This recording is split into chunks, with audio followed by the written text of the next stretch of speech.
Attendez, on a eu le droit à quelques infos. Alors pour commencer avec une excellente nouvelle, Pedri s'entraîne de nouveau avec le groupe comme hier, il devrait être apte à jouer contre Alaves. C'est une très bonne nouvelle car on va pas se mentir mais l'absence de Pedri vraiment elle s'est fait ressentir, notamment lors du dernier match contre Chelsea où vraiment on a senti qu'au milieu de terrain dans la création c'était assez bancal. Et son retour plus celui de Rafinha qui est déjà revenu il y a quelques jours va nous faire énormément de bien. Au passage les deux étaient présents aujourd'hui dans l'équipe gagnante à l'entraînement. Et après une bonne nouvelle forcément il y en a une mauvaise avec le Barça. Officiel, Fermin Lopez a une petite blessure au muscle solaire de sa jambe droite et son temps de récupération estimé est d'environ 2 semaines. Fermin Lopez s'est blessé lorsque Sunset l'a taclé imprudemment, il n'a eu qu'à se forcer à jouer contre Chelsea. Au passage, concernant le tacle, Sunset a été suspendu pour 2 matchs. Apparemment, Fermin Lopez pourrait rater jusqu'à 5 matchs. Alaves, Atlético Madrid, Real Betis, Francfort et peut-être de retour contre Osasuna. Pour le coup, c'est un sacré coup de dur car encore une fois, on récupère un joueur et derrière on en perd un autre. Depuis le début de saison, à chaque fois c'est le même scénario, même si cette fois-ci en vrai il a juste reçu un coup violent et il s'est forcé du coup à jouer contre Chelsea. Et malheureusement derrière il s'est blessé. Et pour finir, tout porte à croire que Lamine Yamal, Lewandowski et Rafinha seront titulaires pour le match contre Alaves. Leur dernière apparition ensemble remonte au 25 mai contre l'Athletic Club à San Mamés. Je sais pas ce que vous en pensez mais personnellement je trouve que c'est une excellente nouvelle. Depuis le début de saison ces trois-là on les a jamais vus ensemble à cause des blessures. En rappelant que l'année dernière c'était quand même notre trio d'attaque. Et même si Lewandowski a pris de l'âge et que cette année normalement il était censé être dans la dynamique, je n'ai aucun doute sur le fait que ces trois-là alignés ça sera toujours aussi fort. Bref en tout cas n'hésitez pas à me donner vos avis dans les commentaires, histoire de savoir ce que vous en pensez. Et moi je lirai tout ça. Le niveau en Europe cette saison, c'est pas des lol. Arsenal, PSG, Bayern. Franchement, c'est du costaud. Et nous, les Barcelonais, on doit rentrer dans les calculs maintenant. Il nous reste 3 matchs. On est 18e. On a 2 matchs à domicile, 1 à l'extérieur. On a le droit de perdre aucun match. Aucun. Parce que plus on est bas, plus on nous donnera un méchant en 8e. Et quand je vois le niveau du Bayern, d'Arsenal et du PSG, Arsenal qui s'impose actuellement comme la meilleure équipe du monde, premier de Première Ligue, premier en Ligue des Champions, et le PSG qui s'accroche malgré tous leurs blessés. On peut qu'applaudir, mais s'il y a bien un truc qui me réconforte au moins, c'est que nous ne sommes pas les pires. C'est la crise totale à Liverpool, malgré un mercato à 500 millions. Et qu'en plus de ça, Liverpool, il leur reste l'Inter à jouer. Et Marseille, ce ne sont pas des matchs faciles. Et vu leur niveau, ils sont capables de les perdre. Et le dernier truc qui me remonte un petit peu le moral, même s'ils ont pris les points, c'est que Madrid, c'est pas fiable à 100%. Mais le plus important, c'est qu'ils sont 5e. Mais attention, il y a des gros matchs qui arrivent en Liga et on n'est qu'à 1 point. Donc ne nous sous-estimez pas à cause de ce qui s'est passé contre Chelsea. Vous savez tous très bien que la Liga, c'est différent. Et franchement, la Champions, c'est hard. On va devoir faire des calculs pour voir si déjà le top 8, c'est possible. Au pire des cas, c'est les barrages. Sinon, vous les gars, vous en pensez quoi? Ramenez-le sur sa personne, on s'ennuie. Araujo serait très ému du match face à Chelsea et très affecté psychologiquement. Il n'a pas pu comprendre ce qui s'est passé et se trouve dans cet état depuis le match. Il estime qu'en tant que capitaine, il doit encore davantage aider l'équipe. Franchement, il se retrouve dans une situation très compliquée. Il a prolongé jusqu'en 2031. Il faut savoir qu'il a pris du temps à prolonger car il voulait un plus gros salaire. Que finalement, Deco a réussi à le convaincre. On l'a vu après une finale de Coupe du Roi ou de Super Coupe, j'ai oublié. Lewandowski est clairement en train de le convaincre de rester. Finalement, c'est Deco qui a fini le travail. Il nous a annoncé lui-même en début de saison qu'on allait voir son prime. Il est certes un bouc émissaire et sera souvent pointé du doigt quand il y aura une erreur au Barça. Même s'il fait pas le pire match. Mais malheureusement, avec ce genre de match, les gars, ils cèdent pas du tout. Et psychologiquement, bien sûr que ça doit être dur pour lui. Il est le capitaine numéro 2. Il n'est clairement plus apprécié par tous les fans. À quasi chaque match, il se fait harceler. Jusqu'à il a désactivé ses commentaires Instagram depuis un petit moment. Son frère avait même posté une story en disant là, vous allez attaquer qui? Vous allez attaquer Araujo. Et qu'il y a vraiment un problème entre la famille du joueur et les fans du Barça. Sinon, le frère ne prendrait pas la parole. Dans la hiérarchie, il n'est plus le titulaire indiscutable. Flick fait même passer devant lui Koubarsi et Eric Garcia. Si tu m'avais dit ça il y a 2 ans, j'allais jamais te croire.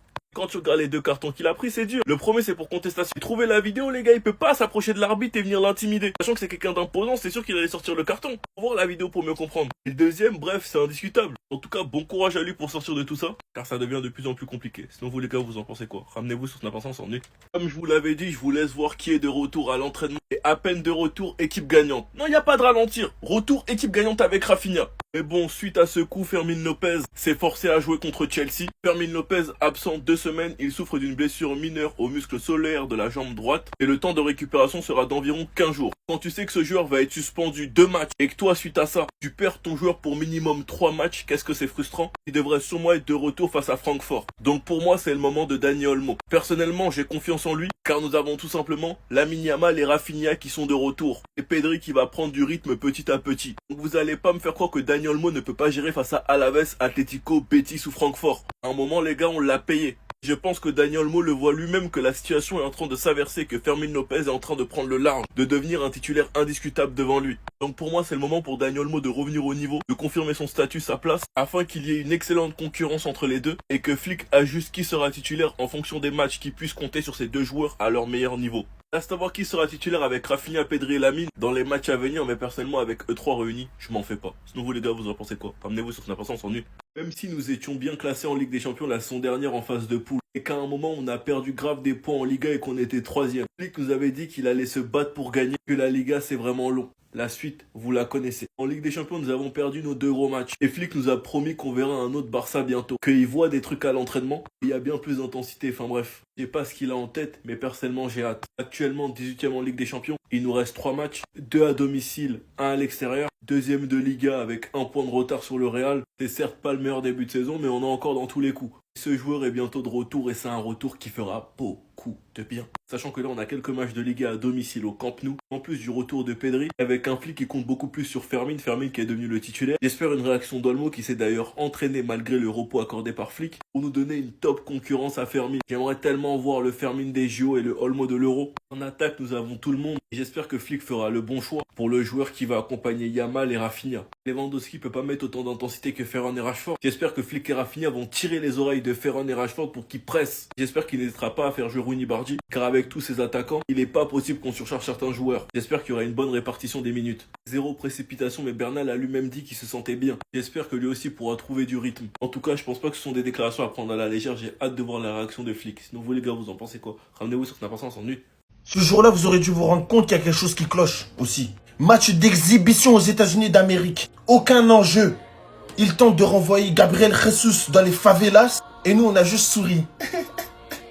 Il est fou, Araujo. Non, mais en fait, je vais pas vous lâcher. Je vais vous mettre sa folie sous les yeux jusqu'à ce que j'en ai marre, personnellement. Tout le monde oublie que son premier jeune, il a pris comment aussi? Contre Chelsea, son premier jeune, il l'a pris. Il a le brassard de capitaine, il peut parler avec l'arbitre. Il vient coller son front à l'arbitre. Il vient mettre sa poitrine sur l'arbitre. Alors qu'il a le droit de lui parler normalement. En fait, vous aurez dû vous rendre compte de sa folie avant. Mon long pressing que j'ai fait sur lui, il n'a pas été assez concluant. Parce qu'en fait, les dirigeants, c'est mort. Moi, j'essaie de vous faire comprendre à vous. Ce mec est complètement cinglé. Il devrait être dans un hôpital psychiatrique. Pas capitaine du FC Barcelone. Le vrai capitaine du Barça, c'est Rafinha. Il a taclé Gabriel Jesus comme si c'était un immigré mexicain qui essayait de rentrer aux États-Unis d'Amérique. Et nous, on s'est juste dit, oh, il est trop drôle, Araujo. Match amical comme ça, il tacle, wesh. Bref, c'était Cejorino du Brésil et au nom de Dieu que le pressing reprend. L'équipe anglaise de Liverpool s'intéresse à Mikel Olise, donc joueur du Bayern Munich. On apprend aujourd'hui que le club anglais cible l'attaquant français de 23 ans. Un transfert bien sûr difficile à réaliser pour les Reds car le joueur français ne dispose pas de clause libératoire et le Bayern bien sûr ne souhaite pas le vendre, surtout au vu de ses performances. Les Reds pourraient alors jeter plutôt leur dévolu sur le plan B. Antoine Semenyo, attaquant bien sûr de l'équipe de Bournemouth, attaquant ghanéen. Des nouvelles également concernant Robert Lewandowski. On apprend aujourd'hui que le Fenerbahçe a tenté d'attirer Lewandowski cet hiver là pour essayer de l'avoir en janvier. Mais ce dernier a refusé. L'attaquant polonais souhaite rester jusqu'à l'été prochain et ne pense pas à un départ en janvier. Des nouvelles également concernant Mike Maignan, également fin de contrat en fin de saison et Chelsea active de nouveau la piste Mike Maignan. Les Blues ont repris contact avec le portier de l'équipe de France après avoir appris que ce dernier ne comptait pas prolonger bien sûr avec l'AC Milan. L'AC Milan essaie de lui proposer de prolonger son contrat en augmentant son salaire. Il n'est pas très chaud. Il pourrait partir les gars. Chelsea très intéressé. Et à noter que l'Inter Milan également très intéressé les gars. Donc là vraiment ce sera un gros coup dur pour les supporters de l'AC Milan qui quittent l'AC Milan gratuitement pour rejoindre l'Inter. Donc en tout cas il y a de fortes chances qu'il quitte l'équipe de Milan en fin de saison. Hansi Flick et le Barça mettent 5 joueurs en vente après la défaite face à Chelsea. Écoute bien, je t'explique tout ça. Forcément, ce nouveau mauvais résultat du Barça, il va laisser des traces. Et selon la presse catalane, eh bien, Hansi Flick et la direction estiment qu'il y a 5 joueurs qui ne sont pas au niveau. Et ces 5 joueurs sont mis en vente, ils sont invités à partir. D'abord, on a Ter Stegen. Bon, ça, on savait déjà et c'est pas forcément lié au match contre Chelsea vu qu'il n'a pas joué. Ensuite, on a Christensen, le défenseur danois. Ça va vous faire plaisir, les gars. Ronald Araujo. Rooney Bardi, qui n'a pas énormément d'opportunités sous Hansi Flick. Et enfin, Marc Bernal. Alors, je pense, en tout cas, j'espère que pour Bernal et pour Bardi, il s'agit plutôt quand même de partir en prêt. Voilà, pas des ventes définitives. Donc voilà, je vous mets la source, c'est le journal El Nacional qui parle de la liste noire de Hansi Flick. Donc ces 5 joueurs dont on vient de parler, eh bien ils sont invités à se trouver un nouveau club puisque selon le Barça et selon Hansi Flick, ils ne sont pas au niveau actuellement. En tout cas, si toi t'es fan du Barça, dis-moi là, parmi les 5 joueurs, qui tu gardes et qui tu vends. Dis-moi toi en commentaire. Moi personnellement, je vends tout le monde à part Bardi et Bernal.